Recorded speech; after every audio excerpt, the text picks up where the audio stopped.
The stage lights burned hot and unflinching, casting long shadows across the debate hall. Every camera was locked, every lens trained on the two figures at center stage. The air itself seemed to hold its breath. Then, without hesitation, Karoline leaned into the microphone, her words sharp, deliberate, and venomous. "Go back to India," she said. For a split second, time fractured. The words hung in the room like a toxic cloud, settling heavy over the audience.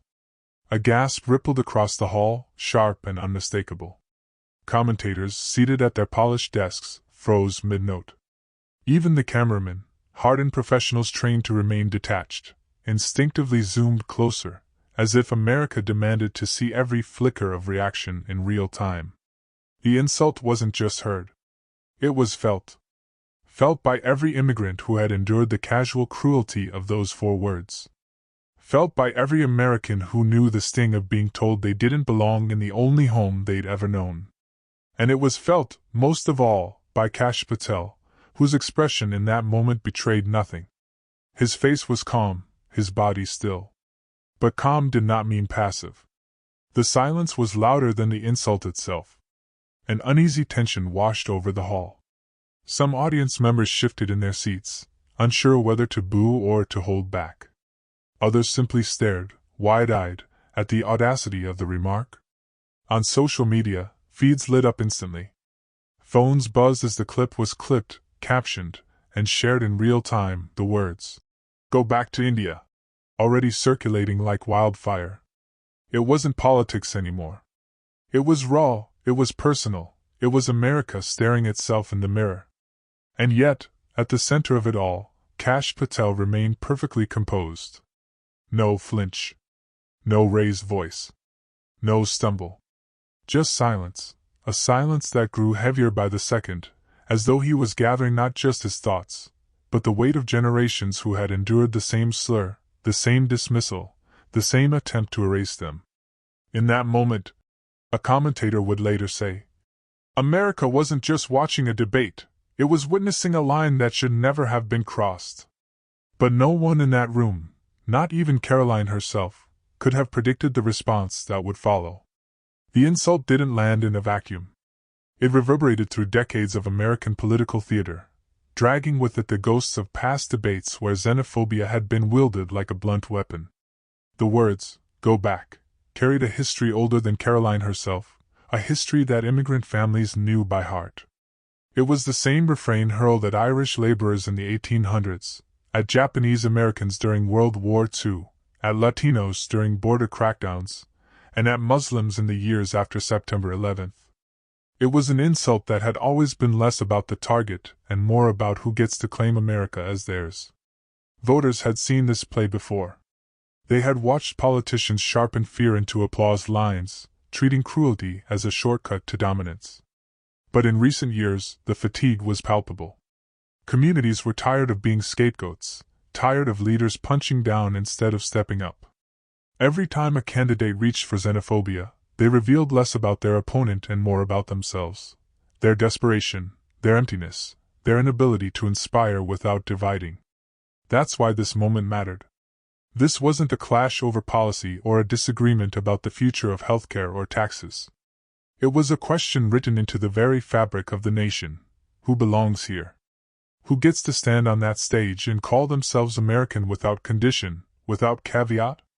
Karoline's words weren't just an attack on Kash Patel. They were an attack on the millions of families who had stitched their stories into the American quilt, who had worked the late shifts, fought in uniform, raised children who pledged allegiance to the same flag as everyone else. Her insult carried the arrogance of exclusion, the audacity of claiming America was hers to give or take away. But what she failed to recognize was that every time such words are spoken on a public stage, they don't shrink the target, they awaken the crowd. Across the country, living rooms stirred with a mix of anger and anticipation. Immigrant families recognized the sting, yes, but they also recognized the chance for something more, the possibility that, just this once, the insult would backfire in spectacular fashion. Because the nation wasn't the same as it had been decades ago. The electorate was more diverse, more connected, more ready to amplify the voices that refused to be silenced. Social media was no longer a bystander.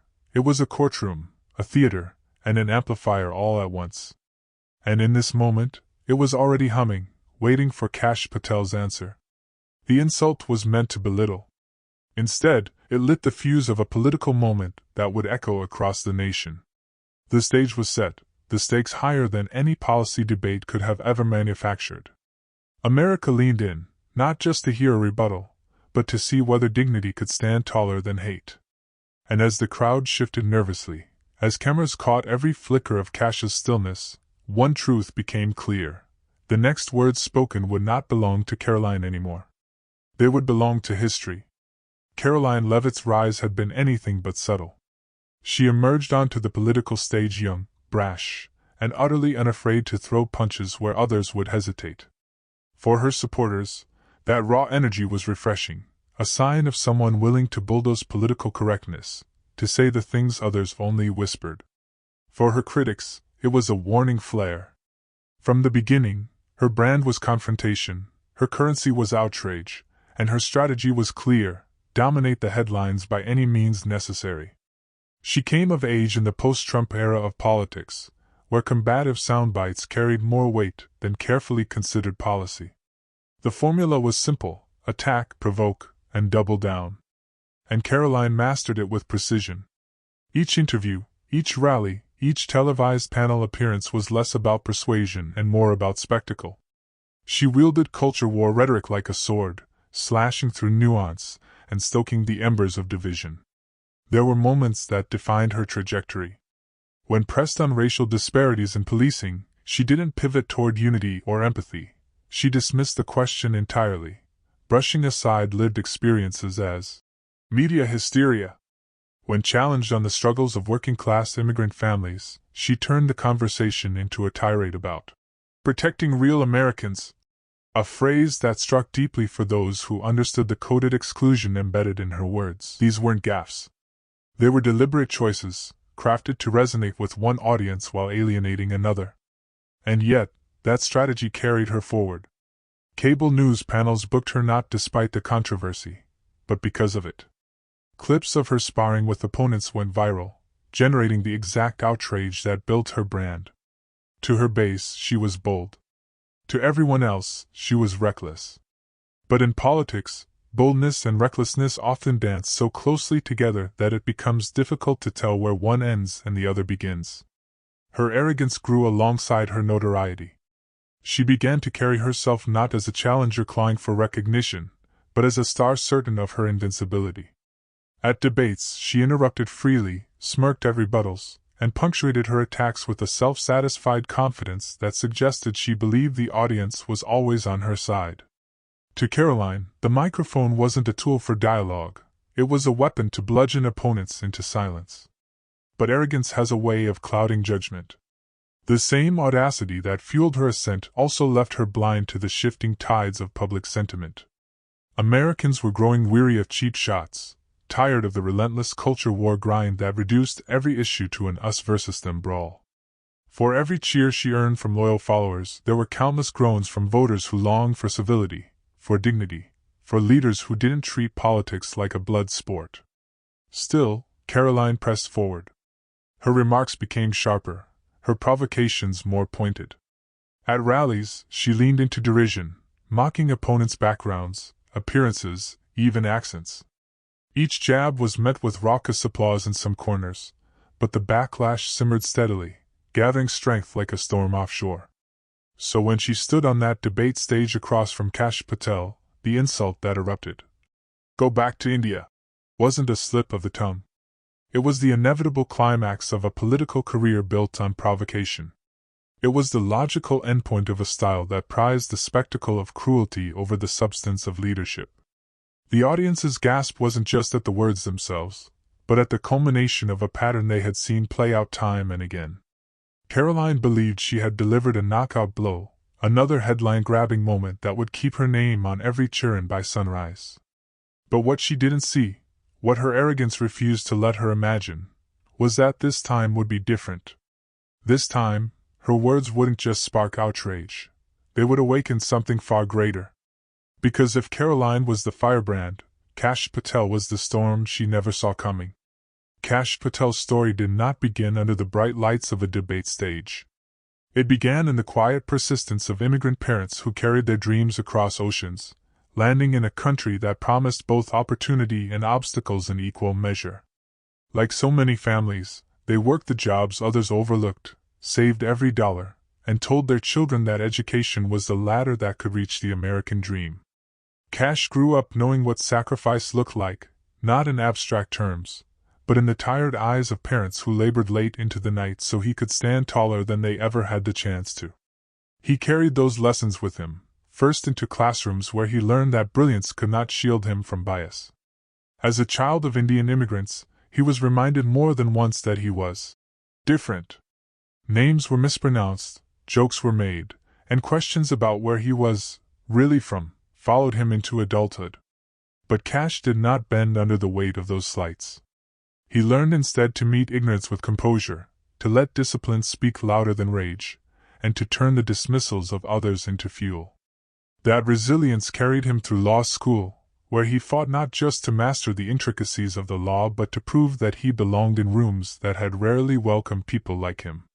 From there, he entered national security and public service, arenas where the stakes were nothing less than life and death, where loyalty to country was tested not by ancestry but by action. Kash earned his place at the table not through entitlement, but through relentless competence. He briefed senior officials, navigated crises, and worked behind the scenes in some of the most high-pressure environments in Washington. Yet even in those halls of power, prejudice trailed him like a shadow.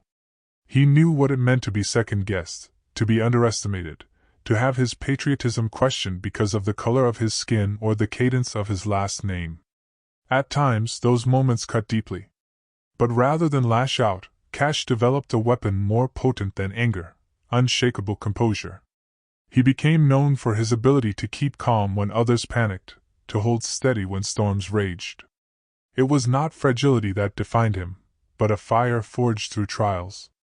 To immigrant families across the country, Kash's journey was not just admirable, it was recognizable.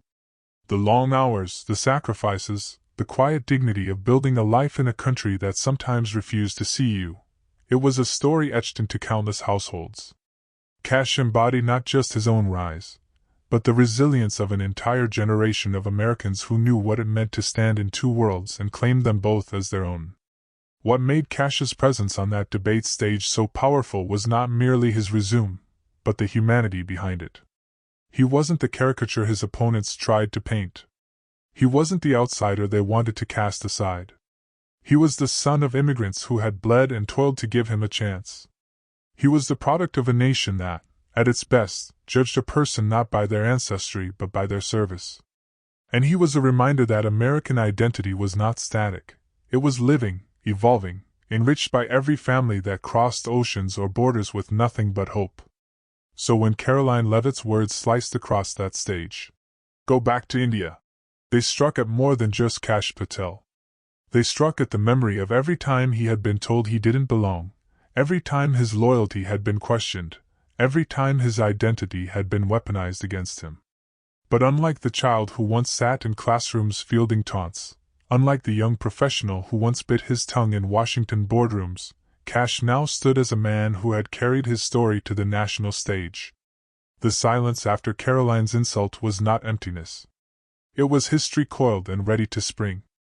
For Kash, it was as if life itself had been preparing him for this very moment, a moment where composure would outshine cruelty, where dignity would stand taller than derision, and where one man's calm strength would speak for millions who had endured the same words and refused to break. The debate hall did not return to normal after Karoline's insult. If anything, the air grew heavier, charged with a strange electricity. The moderators shuffled their notes, their voices faltering as they tried to steer the discussion back toward policy. But Karoline wasn't finished. She leaned forward in her chair, sensing that she had struck a nerve, and pressed harder. "America doesn't need outsiders lecturing us on patriotism," she snapped, her tone dripping with self-righteousness. "We need leaders who actually understand this country, not people who just got here." A murmur rippled through the audience. Some clapped nervously, others groaned audibly. The room had fractured, torn between those who wanted to cheer her brazenness and those who sat stunned at the audacity of it all. The cameras caught every face, the young student shaking his head in disbelief, the immigrant couple clutching hands tightly, the undecided voter whispering to their neighbor. "Did she really just say that?" Kash Patel remained still. His hands folded neatly on the podium, his gaze fixed but not hostile. He didn't flinch. He didn't frown. He simply absorbed the storm with the same composure that had defined his entire career. To him, this wasn't new. The slights, the jabs, the dismissals, he had heard them before, in different forms, from different mouths. What Karoline mistook for weakness was actually his greatest strength, the refusal to be rattled. Karoline mistook the silence for victory. She smirked, her voice rising with confidence. "See? No response. Because deep down, he knows I'm right." She gestured toward him with an open palm, as if presenting her opponent as Exhibit A in her culture war argument. "This is what happens when you try to force political correctness on America. You end up with people who think they belong here, when clearly they don't." The audience shifted uncomfortably again. A woman in the second row muttered something under her breath. A man in the back booed loudly enough for microphones to catch it. Yet Karoline charged forward, piling on jab after jab. "You can't just waltz into this country, work in government for a few years, and pretend you're suddenly the voice of America. People like me, people born and raised here, we're the ones who get it. Not you." Each line landed with diminishing returns. What had begun as sharp provocation now teetered on desperation. Her words were losing their edge, her rhythm unraveling as she mistook shock value for strength. Viewers at home could sense it, the arrogance curdling into overreach, the spectacle collapsing into self-sabotage. And still, Kash said nothing. His silence became a presence all its own, more commanding than any counterpunch could have been in that moment. Commentators whispered into hot mics, struggling to interpret his stillness. Was he cornered? Was he afraid? Or was he simply waiting? The tension grew unbearable. The audience leaned forward in their seats, waiting for the inevitable. Karoline's voice grew louder, her words more frantic, as though she sensed that she was performing not strength but insecurity. Then, at last, Kash shifted. Slowly, deliberately he drew a breath. The kind of breath that carried weight. The kind of breath that told the room he was not avoiding the fight, he was preparing to end it. His eyes locked on hers, steady and unflinching. The hall fell into silence once more. And then, with a calm breath and a steady gaze, Kash Patel delivered the words that would flip the entire room upside down. The silence stretched, taut and electric, as Kash Patel leaned forward into the microphone. He didn't rush. He didn't fumble. He let the moment breathe, let the audience squirm under the weight of anticipation. Karoline's smirk lingered, but it was thinner now, betraying a flicker of doubt. Cameras zoomed in close, catching every detail, the calm steadiness of Kash's eyes, the faint tremor of overconfidence on Karoline's lips. Finally, his voice came, low and deliberate. "You know, Karoline," he began. "Every time someone says go back to India, they reveal something about themselves. Not about me." The words cut through the hall like a blade of clarity. The audience stilled, waiting. Kash didn't raise his voice, but his tone carried the weight of lived experience, the authority of a man who had weathered storms before. "My parents came to this country with nothing but determination. They didn't arrive to be handed America. They arrived to build it. Brick by brick, paycheck by paycheck, they gave their lives to a country that promised nothing except opportunity. And they delivered on their end of the bargain. They worked. They sacrificed. They raised me to love this nation, flaws and all." The first ripple of applause came from somewhere in the middle rows. Kash paused, allowing it to echo before continuing. "While your family was watching from the sidelines, mine was building the dream. While you were handed the privilege of being born here, my parents earned every inch of belonging. And when this country called for service, I answered. I've worked in courtrooms, I've worked in intelligence, I've worked in the very halls where national security decisions are made. I have stood between America and her enemies. And yet, somehow, you think you get to decide who belongs? The smirk vanished from Karoline's face. Her jaw tightened, her eyes darting nervously as the audience erupted into cheers and thunderous applause. Some even rose to their feet, clapping in unison. The camera caught a young veteran in the crowd saluting subtly, his lips forming the words, "That's right." Kash lifted his hand slightly, calming the crowd back into silence. He wasn't finished. "I am as American as the soil beneath our feet, as American as the flag above our heads. And the beauty of this country, the thing that makes it worth defending, is that no one person owns it. Not you. Not me. Not any politician on this stage. America belongs to all of us together. That's the promise. That's the truth."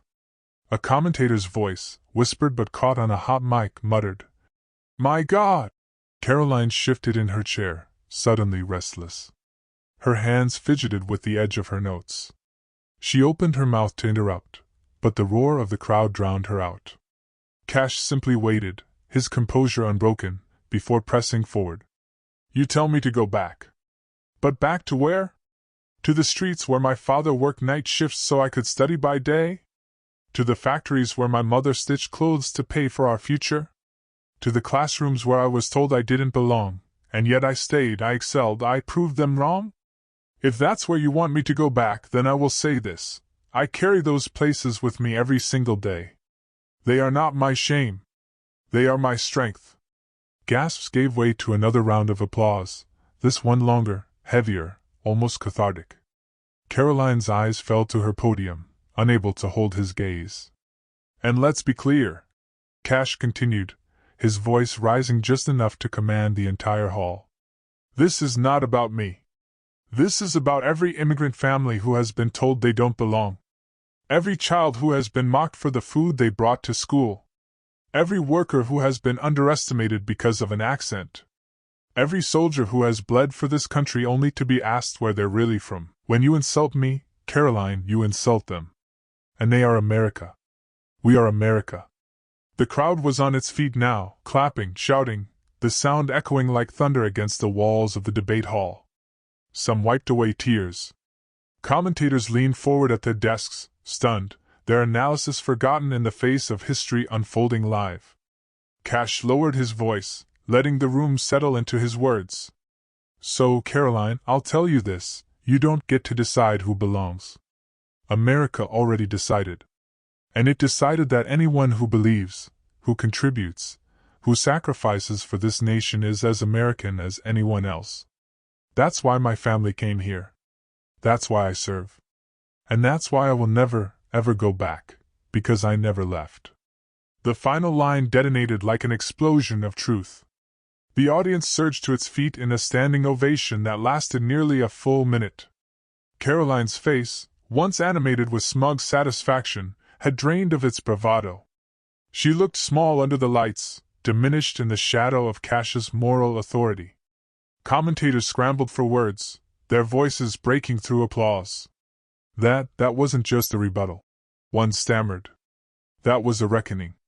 And indeed it was. The insult that had been meant to humiliate had instead unleashed a tidal wave of pride, dignity, and clarity. Kash Patel hadn't just answered an attack, he had reframed the very meaning of belonging in America. It wasn't just a rebuttal. It was a reckoning.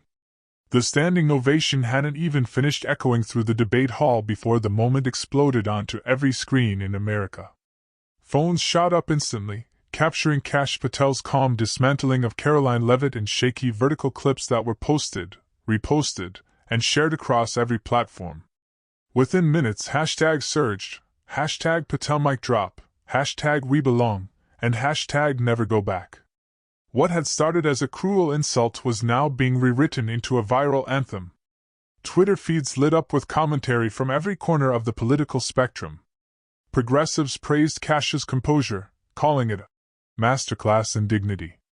Immigrant families flooded timelines with stories of their own, children recalling the first time they were told to go back. Parents writing about the sacrifices that mirrored Kash's own. Even those far removed from politics couldn't help but share the clip, remarking on the sheer cinematic power of watching arrogance collapse in real time. And then came the memes. Side-by-side images spread like wildfire, Karoline's smirk frozen in one frame, Kash's steady gaze in the other. Captions wrote themselves. Arrogance meets reality. One tried to divide, the other defined America. TikTok users remixed the moment into dramatic edits with swelling orchestral music, turning Kash's lines into quotable mantras. Instagram feeds filled with stylized graphics of his words. I will never go back, because I never left. It wasn't just a response anymore. It was a movement. Late-night comedians, never ones to let a viral moment slip by, seized the opportunity. One joked, Karoline Leavitt just gave the world's shortest political career obituary, and Kash Patel read it aloud on live television. Another opened their monologue by replaying the clip in full, then simply saying, Ladies and gentlemen, that's how you handle a bully. The audience roared in agreement. Podcasts dedicated entire episodes to the takedown, breaking down the rhetoric like a cinematic script, pausing to marvel at Kash's pauses, his cadence, the way he transformed an insult into an affirmation. Politicians, too, weighed in. Some scrambled to distance themselves from Karoline's remark, issuing lukewarm statements about civility in public discourse. Others, especially immigrant and minority leaders, spoke with pride, praising Kash for turning the moment into a statement that resonated far beyond politics. A congresswoman tweeted, Every immigrant kid watching that debate just saw themselves reflected in strength. That matters. Civil rights organizations issued statements of support, framing the moment as a reminder that the struggle for dignity was ongoing but far from lost. In communities across the country, the reaction was even more visceral. At family dinner tables, parents played the clip for their children and said, Listen to this. This is what it means to stand tall. In immigrant neighborhoods, the debate replayed on small televisions in corner shops, in restaurants, in taxicabs. Elderly couples nodded with recognition, remembering their own stories of being told they didn't belong. Younger generations, often caught between cultures, felt a surge of validation, seeing one of their own transform insult into empowerment on a national stage. The shockwaves reached far beyond politics. High school students quoted Kash in graduation speeches. College groups invited him to speak. Employers played the clip during diversity trainings. What had started as a debate soundbite was now shaping a cultural moment, reverberating in places no one could have predicted. But as powerful as the memes, applause, and hashtags were, there was something deeper simmering beneath the surface. This wasn't just about a viral video. It wasn't just about dunking on Karoline or celebrating Kash. It was about America itself, about the ongoing struggle to define who belongs, whose story counts, and what it means to call this country home. The insult had been small, almost lazy in its cruelty. The response had been monumental, reshaping the narrative in ways that neither candidate could have scripted. And as the days turned into weeks, commentators realized what was happening. This was no longer a single debate moment. It was the opening spark of a national conversation. Because beyond the memes and sound bites, something deeper had shifted, a national conversation was beginning. In the days after the debate, the noise of politics swirled on, headlines, sound bites, partisan chatter. But through it all, one image remained, Kash Patel standing tall, refusing to be diminished, turning venom into vision. It was more than a clapback. It was more than a debate highlight. It became a symbol, the idea that dignity, even in the face of cruelty, is stronger than hate could ever hope to be. The lesson wasn't hidden or complicated. It was plain to see, America's greatest strength has always been its diversity. From the railroads built by immigrant hands, to the classrooms taught by first-generation teachers, to the service members who wear the flag regardless of birthplace, the story of America is the story of contribution, not exclusion. Kash's calm rebuttal crystallized that truth in a way no policy paper or stump speech ever could. He had shown the country that patriotism isn't inherited like a last name. It isn't the property of those who shout the loudest or claim it most often. Patriotism is lived through sacrifice, through service, through a willingness to defend the ideals written into the Constitution. And as Kash himself declared on that stage, patriotism is not about where your ancestors came from, it's about how you serve the nation you love. Those words echoed far beyond the debate hall. They reached immigrant families who had once wondered if they would ever be accepted. They touched veterans who knew that loyalty to the flag has nothing to do with bloodlines. They resonated with young people, too, who had grown tired of seeing identity used as a wedge instead of a bridge. In Kash's statement, they heard not just rebuttal, but affirmation, that their stories mattered, that their belonging was not up for debate. Even for those who disagreed with him politically, the principle was undeniable. America had never been a country of one ancestry, one creed, or one color. It was a country bound by an idea, that liberty and equality were worth striving for, even imperfectly. Kash reminded the nation that the true test of Americanness isn't who can trace their roots the farthest back, but who can carry the dream forward. And so the moment transcended the stage, becoming a moral mirror for the country. Karoline's insult was small, but its exposure was vast. It revealed the fragility of a politics built on exclusion, and the enduring strength of one built on inclusion. Where she sought to diminish, he elevated. Where she sought division, he summoned unity. The contrast was unmistakable, and in that contrast lay the lesson: dignity endures, arrogance crumbles.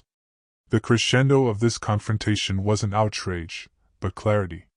It reminded millions of viewers why they still believed in the American experiment, not because it is flawless, but because it is resilient.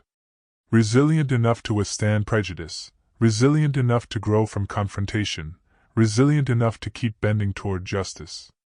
And in the end, Kash's message was not just for his opponent, or even for his supporters. It was for the country as a whole. We all belong. We all have something to give. And when we choose to meet hate with dignity, we don't just defend ourselves, we strengthen the very fabric of America. The debate would fade. The news cycle would move on. But the principle he voiced, and the way he embodied it, would linger like a seed planted in the national conscience. A reminder that in the face of division, unity is still possible. And that true patriotism is measured not by ancestry, but by contribution. It wasn't just a rebuttal. It was a reckoning. The insult was meant to wound. It was meant to belittle. But instead, it became the spark that revealed something far larger than one debate stage. Karoline Leavitt told Kash Patel to go back to India. What followed shocked not only her, but all of America. Because Kash's response wasn't just a comeback, it was a reminder of who we are when we are at our best. In a single moment, he reframed the confrontation into a universal truth: dignity is stronger than hate, and service to this nation is greater than ancestry. That is the heart of the American story. It has always been built by people who came from somewhere else, but chose to stay, to contribute, and to carry the dream forward. For millions watching, Kash's composure wasn't just inspiring, it was validating. It told every child who has ever been told they didn't belong that their place here is not conditional. It told every immigrant family that their sacrifices were not invisible. And it told every American, no matter their background, that patriotism lives in our actions, not in the origin of our bloodline. That is why this moment will endure. Because it wasn't about winning a point or silencing an opponent. It was about showing that the true measure of leadership is the ability to transform division into unity, and insult into affirmation. So if you felt that pride, if you felt that clarity, if you believe that America is strongest when every voice is valued, then don't let this story end here. Share it. Keep it alive. Be part of the movement that says dignity will always outshine hate, and that the American dream belongs to all of us.